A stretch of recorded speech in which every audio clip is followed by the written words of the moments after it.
In between the lines here, where nothing is out of bounds and adversity is an opportunity to adjust and overcome. I'm your host, Sevon Williams, my brother, co-host, and Heisman runner-up, since we talking about Heisman weekend, the infamous Joe Hamilton. How you doing this morning, Joe? Outstanding, brother. No worries at all. This time of year, December, Christmas, the holiday spirit, I can remember vividly, brother, the year 2000, 1999 season 2000 is where the new year would be, but Heisman Trophy weekend. That call, that communication between the SID department, head coach George Leary, Ralph Reed, offensive coordinator, to tell me that you've been invited to New York for the Heisman Trophy.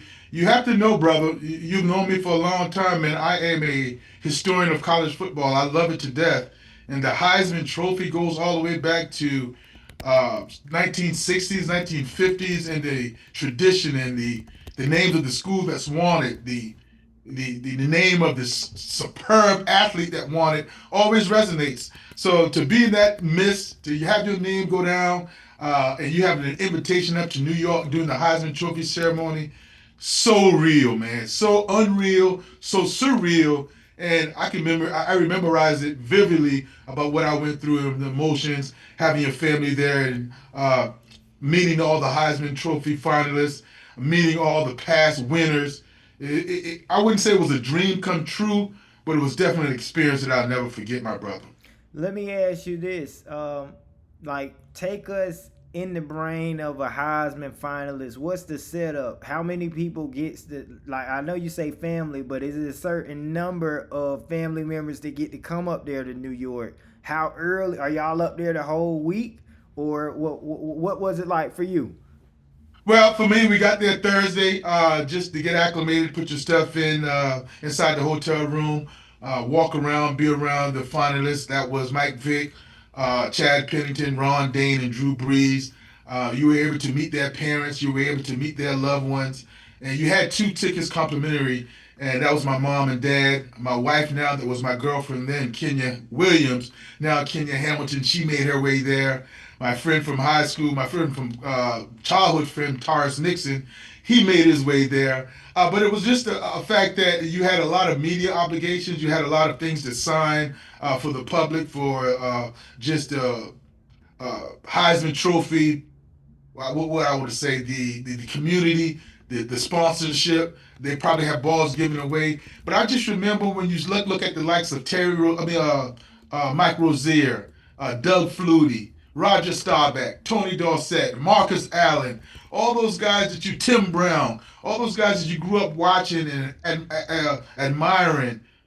Charlie Ward, for me, it was just to be in that building, to go down in New York on that Friday afternoon after the banquet, after you had dinner, and go to Rockefeller, see the lights up in New York, fellowship at the old days and how times have changed, how offenses have has changed in college football back then, how defenses have changed, and to hear the oldies that had their rivalries from Oklahoma to Nebraska to Penn State, to all those guys that have rivalry, and hear those guys talk about it, it was just so real, and I was soaking it all up and asking a lot of questions. You don't want to leave that weekend and meeting and greasing and getting so many autographs from the greats and have any questions that you left with that you didn't want to, that you had to ask the all-time greats, and you did it. So I wasn't one of those guys. I was one of those guys that asked a lot of questions about the tradition and what winning the Heisman did as far as changing your life. Let me ask you this: what were some of the discussions? Who for two questions? Who were some of the people that you spoke to that stood out for you that you can vividly remember, and what was the details of that conversation and what made it stand out? Well, I'm a Dallas Cowboy fan, Vaughn, and the conversation and the questioning and who I targeted when I realized that he was going to be there is Roger Staubach. And if you don't know about Roger Staubach, he's a two-time Super Bowl winner with the Dallas Cowboys. Played under Tom Landry, the late great Tom Landry, legendary coach. and he missed time in the NFL because he went and served. He went in the military. And I wanted to ask him, how did that throw your game off? What went into serving your country before playing the game that you love? And it hit me so hard that he said that protection of his country, doing of service to his country, and living up to that was bigger than football at the time, and he loved football. This is a guy, Roger Staubach, that won the Heisman Trophy and put his pro career on the back burner to serve, to fight in a war, or serve and fight and help a war. And that was just mesmerizing me to me that a guy would give up 2 to 3 years of his pro career, losing a lot of money to fight for his career. And he said that it took a little bit of time for him to come back and get acclimated to playing football, the speed of the game. But as he looked back at it, nothing was more important to him. Winning a Super Bowl, being a starting quarterback for America's team, which is the Dallas Cowboys, none of that could live up to the decision he made to go serve his country. That's what really stood out that weekend for me, that conversation with Roger Staubach. It touches me to this day. Absolutely. And shout out to everybody that's live. What's going on, Beezy? We talking about the Heisman weekend. Since we got the inside scoop with Joe talking about his experience. Joe, I'm going to play something on the screen, and I want you to just speak on what's the first thing that come to your mind when you see this. So this is the Davey O'Brien Trophy right here. Well, Vaughn, that I'm smiling there, and I'm smiling with pride. I'm smiling with a little bit of competitiveness because the Heisman Trophy is the best player in the nation, best college player. But that can go to a defensive player, that can go to a DB, that can go to a wide receiver, that can go to a running back. It can go all different places. But that David O'Brien Trophy right there, Vaughn, that goes specifically to the best quarterback that year. And I'm smiling because when you got Drew Brees, Mike Vick, and Chad Pennington in a group that could be that can win the David O'Brien, and you beat those guys out, voters and press members decided to say you were the best quarterback, that cannot be taken away. So there I'm looking at it with pride that, my offensive line, my coaches, my family as a village, everybody helped me we win that award, and I'm so grateful for it. But that right there, to me, maybe because I did not win the Heisman, that's a bigger trophy than me that I've ever had because it's one that's, signifies or, points you out of being the greatest at your position that particular year. Oh, outstanding. And now we want to go to another one here. What's your thought process behind this? You ain't wear that Georgia Tech yellow. What tie is that? What color tie was that? That's just a silk tie, silk shirt, matching probably like the lines in my suit. That was a fly suit right there, my brother. And I'm sad. I love this picture right here, but I only wish they had Michael Vick in there because somebody said something very, very funny. And those are four guys you've seen in that picture that we don't know who's going to win. It was rumors around that point in time that Ron Dayne, because if he was getting so much media attention, they were pulling him aside more than anybody else, wanting the interviews and want to have him sign some things. So you had a feeling that he might win. But that's four guys right there, Vaughn, that didn't care who won. That just being in the midst, being in that room with the all-time greats, and what it encapsulate is that you're one of the best. You're one of the best. Only one person can hold up the Heisman Trophy, but to be in that room and to be amongst all those guys that played football at a high level was such an honor. But I'm not sure who told that joke, but I'm sure that we were laughing in gratitude and gratefulness about just being in the Downtown Athletic Club. Absolutely. I didn't even notice. Yeah, Michael Vick missing out of this, so they cropped the picture out. So it was Drew Brees, Chad Pennington. Chad Pennington looked like a big boy. You can tell you and Drew Brees are closer in size. And then you got Ron Dayne, the big running back Ron Dayne right here. All right, let's go to our next one here. And of course, just showing a little love. What trophy is this? That's still the David O'Brien Trophy. David O'Brien Trophy, okay. That was in Orlando when you go on stage and you get announced and they call you up on stage to be the winner of the David O'Brien. I remember I'm vividly talking back and bringing memories of the Indianapolis Colts and my stint there. And what I remember from that stint is just the work ethic and the professionalism and the will to be the greatest person to ever hold a football is Peyton Manning. Peyton Manning never had any conversation outside of football. If you wanted to talk anything else, it would be boring. If you wanted to talk about the news, if you wanted to talk about cars, talk about games, card games, he had no appetite for it. All he had an appetite for was football, football, football, playbook, playbook, playbook, and that's why he's an all-time great. And then the other pitch is Georgia Tech, where it all started, where I have the love. Big time shout out to Ralph Friedgen and Georgia Leary and the Institute of Technology for making me the man that I am today. And what's another great feeling about me in that Indianapolis Colts uniform, Vaughn, is that brings up memory about Tony Dungy. Mm-hmm. Tony Dungy is the only person that gave me a chance in the 7th round to be with the Tampa Bay Buccaneers. And when he left, he sent me a text, a personalized text when he left Tampa to say he had a good time coaching me. And this is a guy, me, that only played 3 snaps in the NFL. So why would he call me or text me that, it was a good time? That's the guy he is. And he's the only guy that was able to extend my career a little bit by having me tag along with the Indianapolis Colts. So I owe a lot about how I think. I owe a lot about how I treat others and my relationship with God and the meekness and the gentleness that he portrays. So Tony Dungy, man, is a stand-up guy. And anytime somebody starts talking about Tony Dungy to me or asking me about my relationship, I'll ask, where do you want me to start and how much time do you have? Because it can go on and on and on. Absolutely, absolutely. Man, we love those stories. We love the perspective for sure. The great Tony Dungy.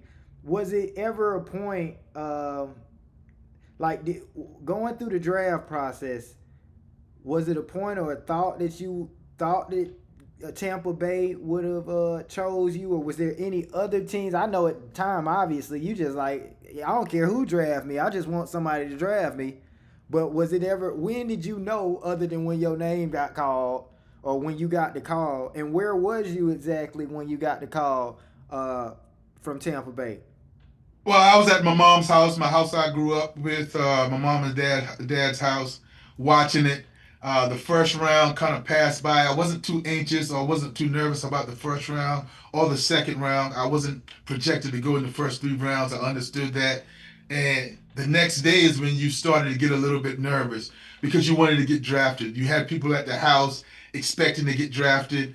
You told everybody that, hey, turn your phones on silent. Anything that rings, we're going to think is a team. So make sure you go outside to have your phone ringing or have a phone call. Do not answer the house phone unless it's me answering it because you never know who's going to call or you don't want to block up the line.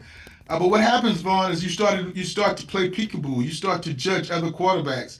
You start to, when other names are coming off the board, like I'm better than that guy. Why they don't want me? I'm better than that guy. Why they don't want me?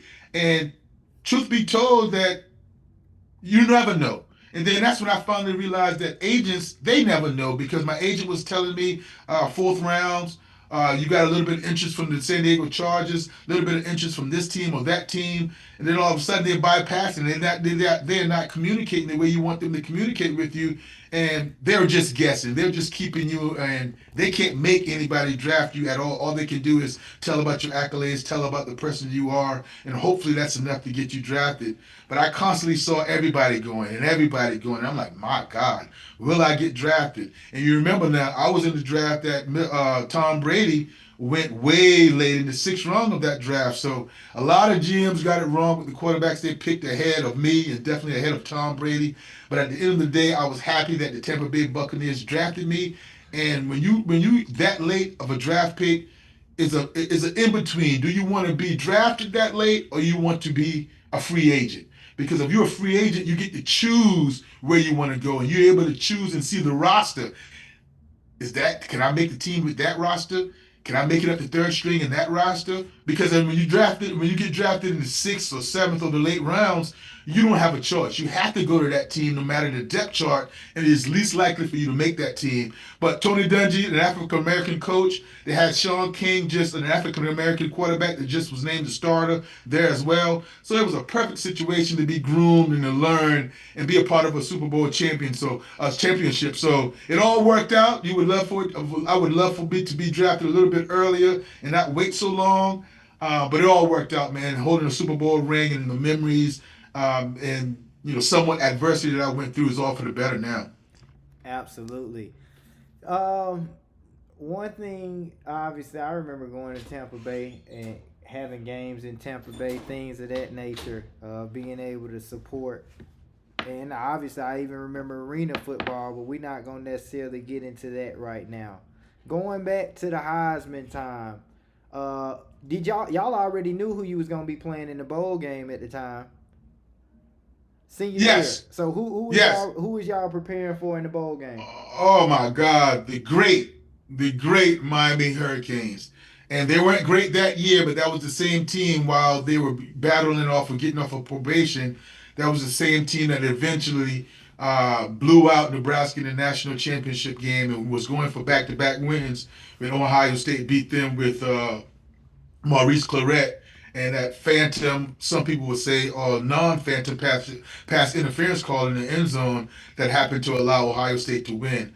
But when I start naming names of that Miami Hurricanes team, my goodness, Ed Reed, Vince Warfolk, Michael Rump, Buchanan, Bubba Franks, Jeremy Shockey, Nate Webster, Dan Morgan, Ken Dorsey, Clinton Portis, Willis McGahee, Reggie Wayne, Santana Moss. My goodness, do I have to go on and on and on? So that was the opponents that you was preparing for during Heisman, obviously during the Heisman weekend, or leading up to the bowl game. Leading up to the bowl game. Leading up to the bowl game, but the Heisman is so far in advance. Like for instance, now is the Heisman weekend, which is mid-December. We didn't play the Miami Hurricanes until January 1st in the Gator Bowl, so you had time to prepare, and you weren't quite necessarily distracted. But you had to really get back in football mode because when you go on a tour as far as the Home Depot Awards, the Heisman Trophy ceremony, the Walter Camp Award ceremonies. So for guys that's been nominated, I was nominated to be at all those events. It could get a little draining. It can have your focus off whack a little bit as far as football and find focus to preparing for a team. And so that's why I heard Coach Signetti talk last night, the head coach for the Indiana Hoosiers, who's number one in the nation right now. And I heard him talk about why they are on a bye week because some of those awards that Fernando Mendoza is going for, he's not going to be a part of the team. And not have your quarterback present because he was on his tour of accolades, you're going to allow those guys to be off. So it's a little bit distracting and a little bit tiresome, but it's for the it's for the better, and it's for a great cause. But it doesn't take away too much for your preparation for your bowl game. Well, talking about Mendoza, we want to get right to it current time. Fernando Mendoza, we got our 2025 Heisman Trophy finalists. We also have Diego Pavia, Julian Sand. Pavia, yeah. Pavia, excuse me. Julian Sand from the Ohio State University representing. Right. And Jeremiah Love, the lone running back here in this Heisman. Who do you like? And just going through each player, well, we can start. We'll start from Julian saying what's something he does well and something that you seen from him this year as a quarterback, Joe. Well, the fact that he's a redshirt freshman is number one. That's outstanding. His poise, his accuracy jumps off the page. 78.4% completion, which is through the roof. Although he has weapons in Tate and Jeremiah Smith in the backfield with Bo Jackson, an offensive line that's very stout. The decision making, 31 touchdowns, 6 interceptions, that's to be applauded no matter who you are, who you're throwing it to, or who you're playing the quarterback position for.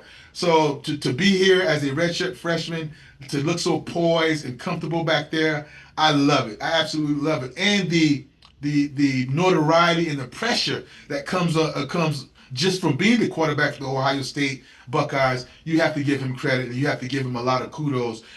He has a QBR of 89.6 out of 100, which is second in the nation. And I firmly believe, Vaughn, that his Heisman candidacy took a little bit of hit when he went head to head with Fernando Mendoza, because when you have a head to head matchup against another candidate, more often than not they're going to give the deciding edge to the winner and the guys that had better stats.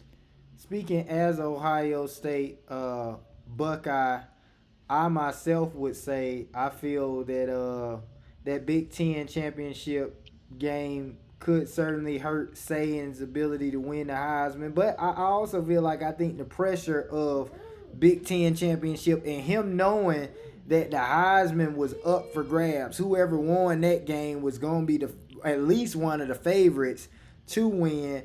I think and that's why I'm more confident in what he does this playoff, this college football playoff, because we got that out the way. I think he'll be able to be relaxed moving forward. And shout out to the Heisman Committee, Vaughn. Shout out to the Heisman Committee for this simple reason is that if the rules were in place that last year, the rules about the Heisman, the championship, Big Ten championship or championship weekend would not have counted. They just moved it this year to the Heisman voting being calculated or being the deadline after the championship week. Last year, the votes had to be in, or the votes were tallied before the championship week. So to have that last game to be able to move up in the Heisman or make a big significant move to hurdle somebody was a big decision by the Heisman Committee, and I think that catapulted Fernando Mendoza ahead of Julian Sain, because Fernando Mendoza, let me get to him real quick. He stands at 13-0 his team, 71% completion, 33 TDs, 39 total TDs, only 6 interceptions with a QBR of 88.5. He's third in the nation. So that for you got one guy with 31 total touchdowns, one guy with 39 total touchdowns. But again, it's going to go to the undefeated guy, I think, in Fernando Mendoza, and the guy that beat head-to-head Julian Sain in a tight race. And when you look at it, are you looking for the best player? Are you looking for the player with the better stats? Are you looking for the player on the team with the best record? Because of history tells us it's been both. You have RG3 winning the Heisman Trophy with a 4-loss Baylor team. You have Johnny Manziel winning the Heisman Trophy with a 3-4-loss Texas A&M team. You have Lamar Jackson winning the Heisman Trophy with a 3-loss Louisville team. So are you going that way with just the clear-cut best player? You have Colorado Buffaloes and Travis Hunter winning the Heisman Trophy with a 3-loss Colorado team. Are you going just best player, or are you going the best player or a good player on the best team?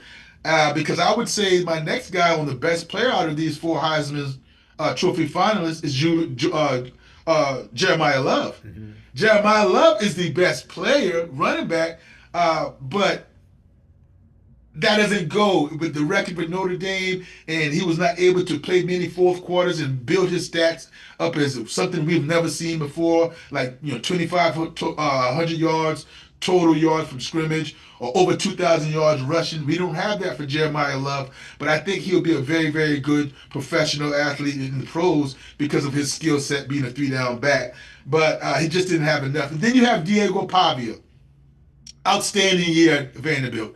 Outstanding year. And he's a very good player. And I think this is one of those situations that, because he did it at Vanderbilt, up and coming, because he was able to carry a team into the top 10 at one point this season, because they finished the season in the top 15, and his running, his passing, his ad-libbing, his personality that was engaging, his confident moxie, that's what he thrives on. And again, he has an 87.7 QBR with his 4th in the nation.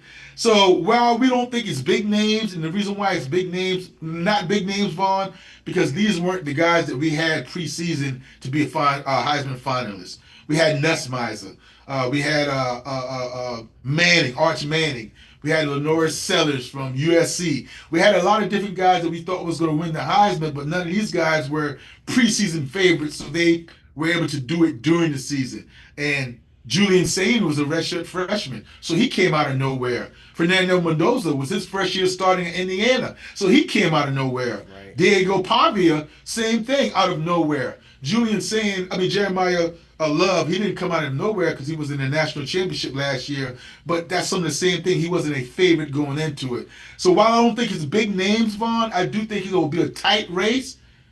Or a tighter race, close race, but I think Fernando Mendoza might hold up the trophy later on tonight. We must see. Let me ask you this, and it's just something. Comment below to our followers listening live right now who you think might win and take home that Heisman Trophy. But I want to ask you this, Joe. Is this the first time a Vanderbilt player has been a Heisman finalist? Yes. And what about Indiana as well? Oh, absolutely, Indiana as well. For sure. Yes. Okay. Yes. And we obviously know Ohio State and Notre Dame has had many Heisman finalists. Me thinking about just Brady Quinn or Jerome Bettis, Notre Dame finalists, and we ain't got to look far for Ohio State. Whether you're talking well, about, and finals. Not only that, Tim Brown won the Heisman Trophy. So right. Tim Brown won it.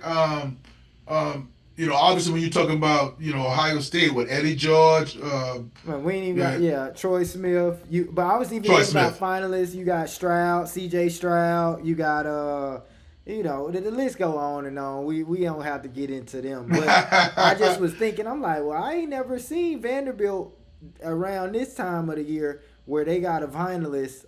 So shout out to Diego. He certainly does it. He definitely doing it. And shout out to the Mendoza family. One thing I know we was texting about, Fernando Mendoza brother is the backup quarterback from Indiana. So I'm like, I know nobody is more excited than his dad. The fact that he got to see his sons play in, both of them played in the Big Ten championship, even if it was only for one play where we thought Mendoza was knocked out for sure, and he came back, showed a lot of toughness. I think just based off what he did against us in the Big Ten, carrying his team to a championship, they still undefeated. Like I agree with you. They should definitely he's earned the right to be a Heisman winner. For sure. No doubt. Yeah, and he leads the nation in passing touchdowns. So his stats go along with the undefeated season and the championship of the Big Ten. So I just go back to the parity in college football. When you're saying that somebody from Indiana is going to win the Heisman Trophy tonight, in my opinion. Somebody from Diego Pavia from Vanderbilt is a finalist in the Heisman Trophy. So now that's notoriety that's going to be extra for Vanderbilt. That's notoriety in building in Curt Cignetti, what he's building in Indiana. So that's what this is going to be all about going forward, about the parity in college football. And when you look at the top defense in Indiana, I have to step back a little bit and say that they have a chance, physicality, and with a really good coach that decided that he didn't want to go to Penn State, that decided that he didn't want greener pastures, that he wanted to stay and build a program. You have to give a good welcome and shout out to Curt Cignetti for what he's doing and what he's establishing at Indiana. Yeah, I told you a while ago, I really like Indiana coach. I like the progress that he's showing and just the direction that they moving in. It's going to be great to see. We're going to tune in this evening. But this has been another great episode of In Between the Lines with the Heisman finalists and Heisman runner-up in 1999. Or what did they consider that 2000 year? 1999. Joe Ham. I'm Sevon Williams. We out. Peace.